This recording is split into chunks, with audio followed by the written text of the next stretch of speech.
Hey guys, I realized after I recorded this that my recording setup for some reason decided to default to the microphone on my webcam and not this guy. So audio kind of sucks, but whatever.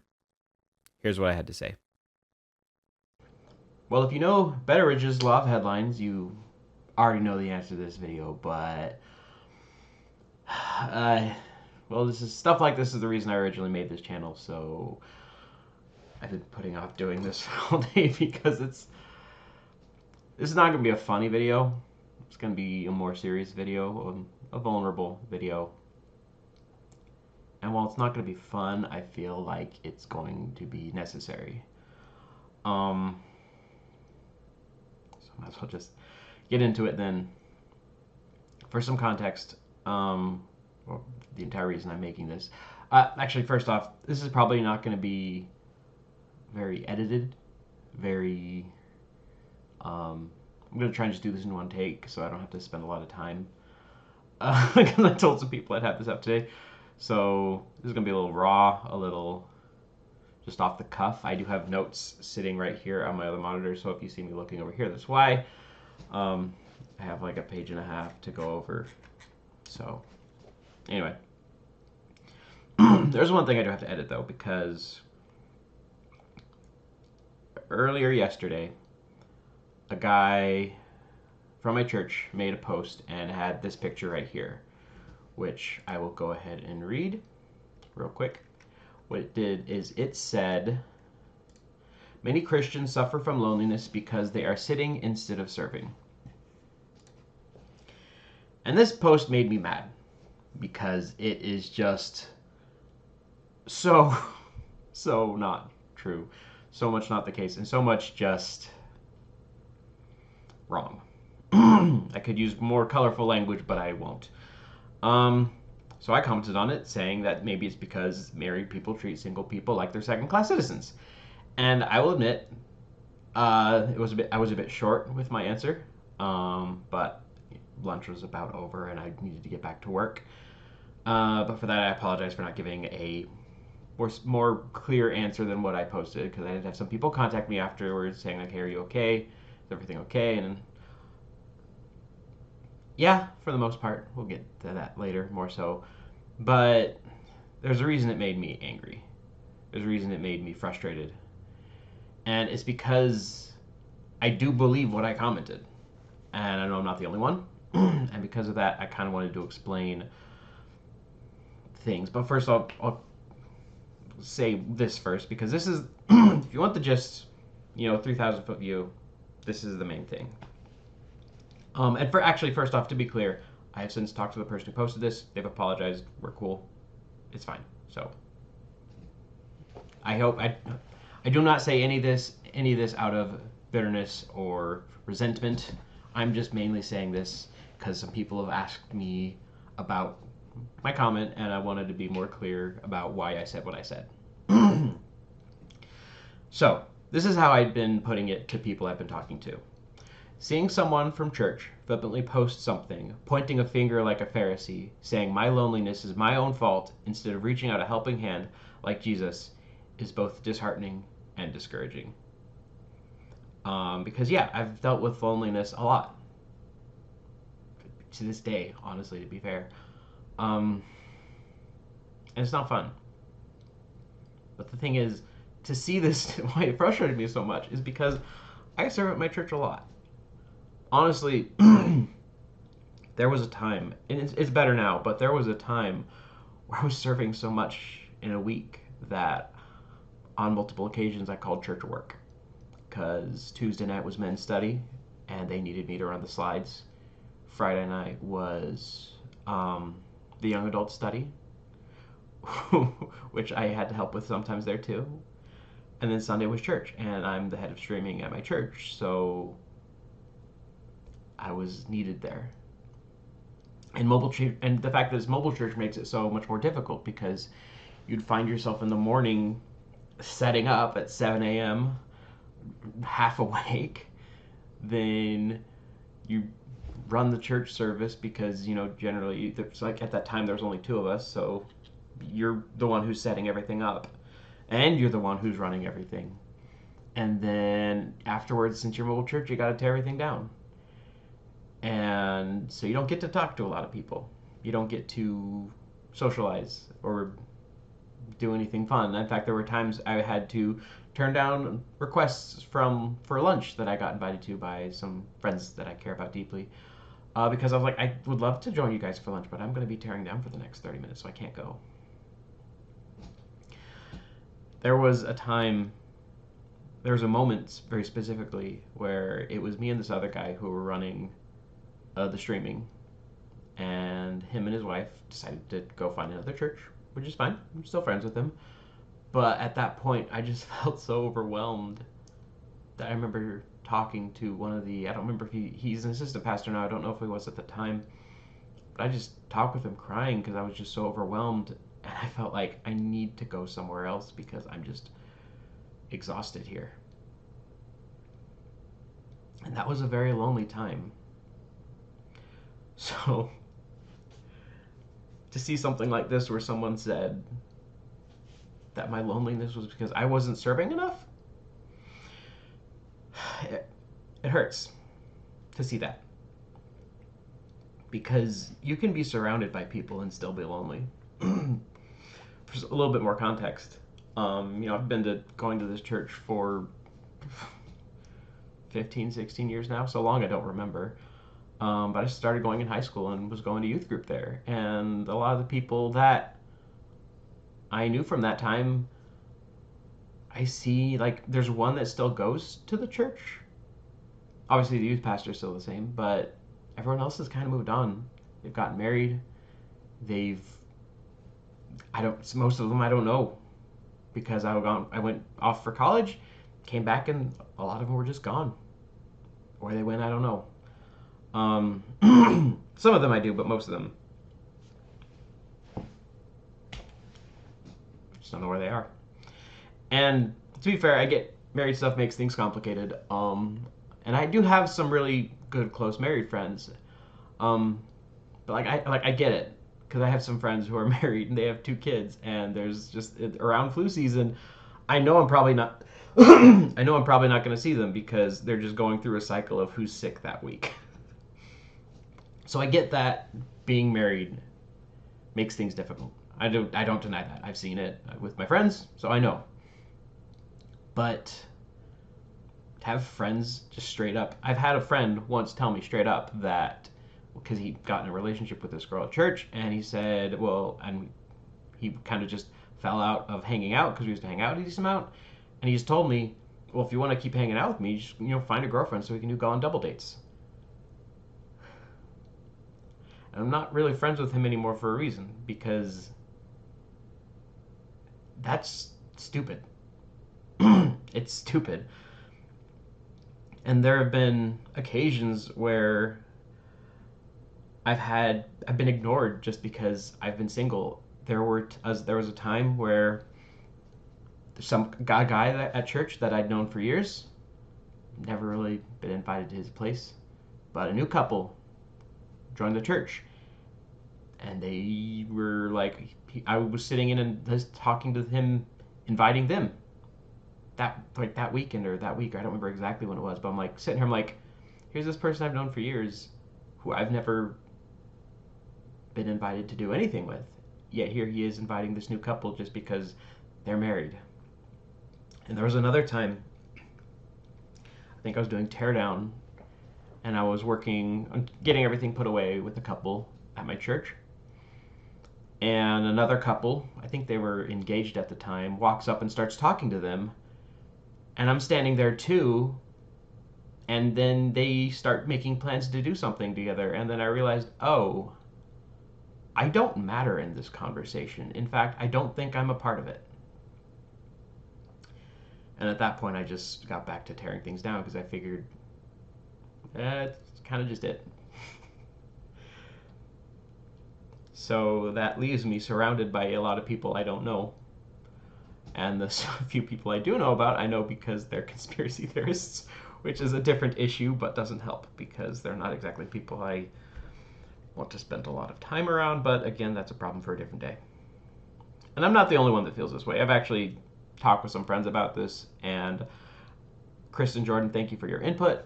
But I realized afterwards it's going to take a lot of editing to put your comments into this, so I'm just going to leave it there for now. One story I do want to tell, though, is a story that I did not get permission to share.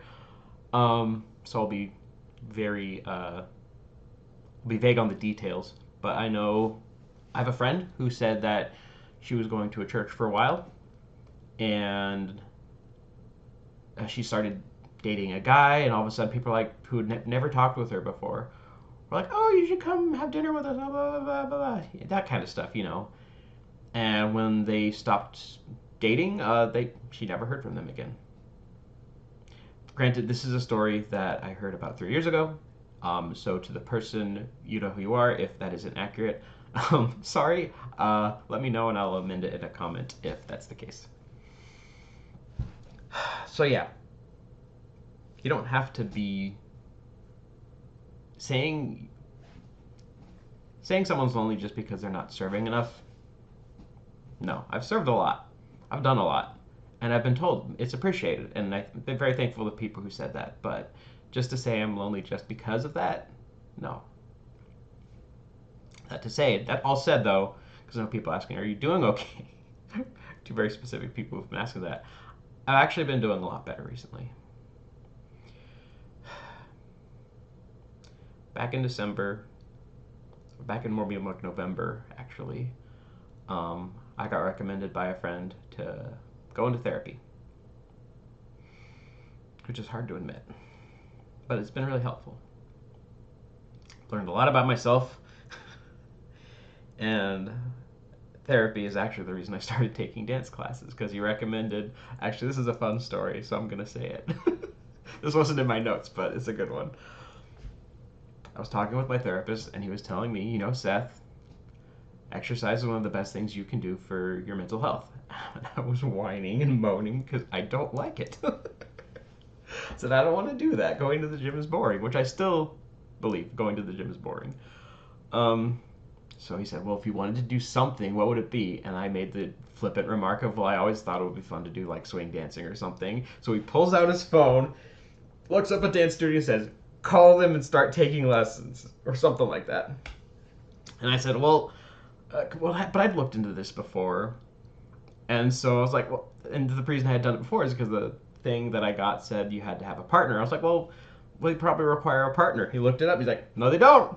And so he called my bluff, and I have been dancing now for almost 6 months. And it's been really helpful. I've made such good friends there at the dance studio. I got to go to showcase. Heck, I went from not thinking I could dance to getting this top male in my category just about a month ago. That's not to brag, it's just still crazy to me that it happened. But dancing has been great. Honestly, if you're watching this and you're one of my dance friends, love you. You guys are the best. I I won't make that joke because it won't make sense to most people who see this. But honestly, another thing that has been great about therapy, besides just dance and the community I've gotten there, is actually kind of the opposite. I've been working on being kinder to myself, because there's a whole verse of, the man was not made for the Sabbath, but the Sabbath was made for man. And I'm not good at giving myself a Sabbath rest. I'm still not great at it. But honestly, that's what I've been needing more so. It's not the perfect solution for loneliness because, if you like doing things with people, it's hard when there's not many around, but I'm getting better at it. So that's to say, I'm doing a lot better than I was a couple months ago at this point. But that is the reason why it kind of got to me when I saw it. So, what do we do from here? Because I don't want this to just be a woe is me thing. I don't want this to be hear my sob story, blah, wah, wah. I want this to be an opportunity to be better about things. Both from married people and from single people like myself. Because obviously I've found ways to be better about it, but I could still use work as well. So, for my married people, reach out to your single friends. Honestly, we really appreciate getting noticed. Um, that's been my experience mainly. Like I said, like I'm not the only one. I mentioned my story from my friend earlier, and I've got similar stories from friends before. I just don't have anything specific that is as relevant right now. Mm. And but again, well, actually, I should say this though. Yes, reach out to your single friends, but don't just reach out to me if you're watching this. Like, don't get me wrong, I appreciate it, and I have been actually I know someone who reached out to me and they're doing a game night next week, but I don't want this just to be about me. Reach out to I know the squeaky wheel gets the grease, but reach out to other people as well. I know there's single people at my church specifically, but even if you're not going to my church, reach out to your single friends. They could probably use some company. And if you're single, like me, um, one thing that's helped me, I realize it won't necessarily help everyone, but I found it has helped a lot to have hobbies that include others but don't rely on others. I used to be really into Magic the Gathering and played a lot with a friend of mine, but he's not a friend anymore, and it's kind of ruined it for me. And I found that happening in other areas too, where having a hobby very specifically tied to one person or one group of people does not really help when things fall apart. So what's great about is dance is pretty universal, and there's always new people coming to dance class. But on the other end, but on both ends actually, I think we just need to be vulnerable and honest with each other. Being vulnerable is hard. I was really nervous talking about the fact that I've been going to therapy for the past few months because there's really close friends I have not told about that. Not because I don't believe that they don't care. It's just hard to talk about. Being vulnerable is hard. So I put off making this video for a couple hours, just dawdling around doing random things around the house because I just didn't want to be vulnerable about this. Anyway, I wrote this and I wanted to read it out verbatim so I don't mess it up. Ultimately, when we see someone struggling with loneliness, addiction, or anything else, we shouldn't be like Pharisees pointing a finger in judgment, but reaching out a helping hand like Jesus. Because the fingers Jesus pointed weren't ever towards the downtrodden, but the Pharisees. Loneliness and its sources have had a major impact on my life, and I'd like to explore them more in future projects I'm not ready to talk about yet. I did already explore it a little bit in a short story I'll leave a link to down in the description. On that note, I realize that the few people who watch this probably aren't the same people who would watch this other thing, but this is a pertinent time as any to say Emo Santa videos are not coming back. They come from a very unhappy place that I'm not really willing to return to. It's actually why I did the video last winter about him going off to prison because I just didn't want to live in that headspace anymore. Anyway, I've been rambling for like 20 minutes now, but I really wanted to talk about this because this is something that has been a big deal in my life. I've talked with my therapist a lot about loneliness. Because, yeah, while living by myself is great in some aspects, it's easy to get lost in your own thoughts. Actually, there are 2 days a week where I go straight from work to the dance studio, even if I don't have a class for like 2 or 3 hours, just because it's better than being lost in my own thoughts at times. Anyway, thanks for watching. For those of you who ended up watching, and thanks for listening. Hopefully that makes things a little bit more clear about where I'm coming from in this. Again, I have no hard feelings towards the person who posted what they posted. It was just, it's a raw area in my life, and so I wanted to explain better about why I felt the way I felt. Thanks again for those of you who reached out to me, who saw it and were concerned. But yeah, this has been Seth. This has been Seth. This has been a thorn in my side. I'll talk to you later. And next time I'll have a silly video. I have one that I've been working on for like Well, not haven't been working on it, but I made it like a year ago, recorded it, and I just have yet to finish editing it. Anyway, bye.